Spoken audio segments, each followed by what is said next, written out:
हाँ दोस्तों, तो बात कर रहे थे कि सआभाज्य संख्या और अपेक्षिक आभाज्य संख्या में क्या अंतर है। तो दोस्तों, सआभाज्य संख्या का मतलब सआभाज्य मतलब दोनों अभाज्य होना चाहिए। अपेक्षिक आभाज्य संख्या में ऐसा नहीं है, दोनों अभाज्य होना चाहिए। किसी भी संख्या का मसा एक होना चाहिए। इसका भी वही कहता है, कोई भी चाहे सब कोई बुक में भी दिया गया है कि दो संख्याओं का मसा एक हो तो सआभाज्य संख्या और दो संख्याओं का मसा एक हो तो अपेक्षिक आभाज्य संख्या। ऐसा दोस्तों है। लेकिन रही बात कि दोनों अलग अलग है, इसको समझते कैसे हैं, तो हम बात करते हैं कि इसमें जो है सआभाज्य संख्या में दोनों प्राइम नंबर होगा और मसा एक होगा। इसमें होगा प्राइम हो कंपोजिट हो, को प्राइम हो, कोई फर्क नहीं है। इसमें क्या कहता है कि दो संख्या होना चाहिए, कंपोजिट हो प्राइम हो यानी अभाज्य संख्या हो भाज्य संख्या हो, लेकिन हर हाल में मसा एक होना चाहिए। जैसे 9 और 25 का मसा एक होगा, 9 और 25 का मसा एक होगा तो ये अपेक्षिक आभाज्य संख्या कहलाएगा। लेकिन 5 और 7 का मसा एक होगा तो ये सआभाज्य संख्या कहलाएगा। 8 और 19, तो 8 क्या है भाज्य संख्या, 19 क्या है अभाज्य संख्या। दोनों का मसा क्या है एक है, दोनों का मसा क्या है एक है। तो दोनों का मसा एक है तो ये अपेक्षिक आभाज्य संख्या है, लेकिन ये सआभाज्य संख्या नहीं है। अब 5 और 7, 5 और 7 का मसा एक है तो 5 और 7 अपेक्षिक आभाज्य संख्या है और सआभाज्य संख्या भी है। यानी अपेक्षिक आभाज्य संख्या भी 5 और 7 है और सआभाज्य संख्या भी है।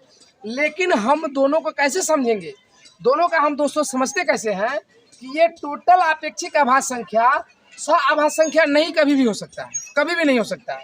लेकिन टोटल सआभाज्य संख्या अपेक्षिक आभाज्य संख्या हो सकता है। हाँ दोस्तों, ये टोटल सआभाज्य संख्या अपेक्षिक आभाज्य संख्या का उदाहरण बन सकता है, लेकिन सभी अपेक्षिक उदाहरण सआभाज्य संख्या का उदाहरण नहीं बन सकता। जैसे हम 5 और 7 कहें तो 5 और 7 का मसा एक है तो ये अपेक्षिक आभाज्य संख्या भी है और सआभाज्य संख्या भी है।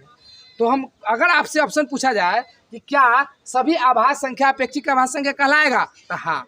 लेकिन क्या सभी अपेक्षिक आभाज्य संख्या सआभाज्य कहलाएगा, तो नहीं, बिल्कुल नहीं होगा। क्यों? क्योंकि इसमें हर हाल में मसा एक हो रहा है, लेकिन प्राइम नंबर भी है और कंपोजिट नंबर भी है। लेकिन इसमें हर हाल में दोनों प्राइम नंबर होना चाहिए, तब इसका नाम पड़ा हुआ है सआभाज्य संख्या। दोस्तों, मैं आशा करता हूँ कि आप अच्छे से समझ गए होंगे। आगे दोस्तों बात करते हैं ट्विन प्राइम नंबर यानी द्विआभाज्य संख्या। द्विआभाज्य संख्या का मतलब क्या हो गया, द्विआभाज्य संख्या का मतलब क्या हो गया कि वैसे दो आभाज्य संख्या जिसका मसा तो एक हो लेकिन दोनों आभाज्य संख्याओं के बीच का अंतर दो, दोनों आभाज्य संख्याओं के बीच का अंतर क्या हो, दो हो। इसलिए दोस्तों हम पहले ही कह दिए थे, क्या कहे थे कि आपको मैं इतना संख्या का नाम बताऊंगा जो पहली बार आप ऑनलाइन गोल्डन क्लास पे नाम सुनेंगे।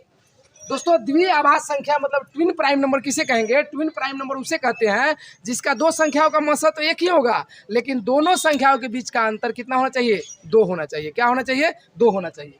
जैसे हम दोस्तों बात करते हैं एग्जाम्पल में बात करते हैं 5 और 7।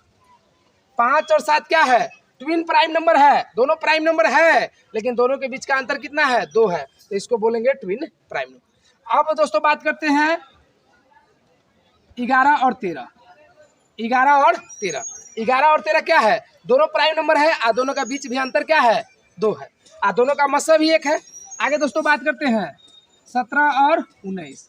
17 क्या है, प्राइम नंबर है, 19 क्या है, प्राइम नंबर है, और दोनों का बीच अंतर क्या है, दो है, और दोनों का मसा कितना है, एक है। तो ये सब कहलाएंगे क्या, ट्विन प्राइम नंबर। क्या कहलाएंगे, ट्विन प्राइम नंबर। दोस्तों बात किए हम कि ट्विन प्राइम नंबर अपेक्षिक आभाज्य संख्या और सआभाज्य संख्या तीनों में अंतर है, तीनों में अंतर है। हम क्या कह सकते हैं कि तीनों का परिभाषा एक बन गया है, इसलिए लोग तीनों को एक समझते हैं, नहीं, तीनों अलग अलग है। इसमें कहा जाता है कि वैसे दो आभाज्य संख्या जिसका मसा तो एक हो और दोनों के बीच अंतर जो है दो होना चाहिए, तो हम बोलेंगे ट्विन प्राइम नंबर। इसमें कहता है कि दोनों संख्याओं का मसा तो एक होगा, लेकिन जरूरत नहीं है कि दोनों अभाज्य संख्या होगा, अभाज्य भी होगा कंपोजिट भी होगा, चलेगा। लेकिन इसमें क्या कहता है कि दोनों संख्या अभाज्य होना चाहिए, दोनों का मसा एक होना चाहिए, तो ये होगा सआभाज्य संख्या। ये तीनों का अंतर है दोस्तों, और यही अंतर आज तक कंफ्यूजन रहता है। मैं आशा करता हूं कि आप इस तीनों अंतर को समझ चुके होंगे। ठीक है दोस्तों, इस तरीके से आप मेरे चैनल को ऑनलाइन गोल्डन क्लास को सपोर्ट करें दोस्तों, प्यार करें, और आगे इस तरीके से वीडियो देखने के लिए आप ऑनलाइन गोल्डन क्लास को जरूर सब्सक्राइब करें, बेल आइकन दबाना ना भूलें दोस्तों। इसी तरीके से मैं आपका बिहार पुलिस और बिहार शिक्षक भर्ती का तैयारी करा रहा हूँ। एक भी क्वेश्चन यहाँ से अलग नहीं पूछ सकता है दोस्तों, मेरा आपसे वादा है। टोटल मैं ये तैयारी करा दूंगा, आपका टोटल सिलेबस मैं कवर कराऊंगा, कोशिश कर रहा हूं कि 2 महीने के अंदर मैं टोटल कवर करा दूं।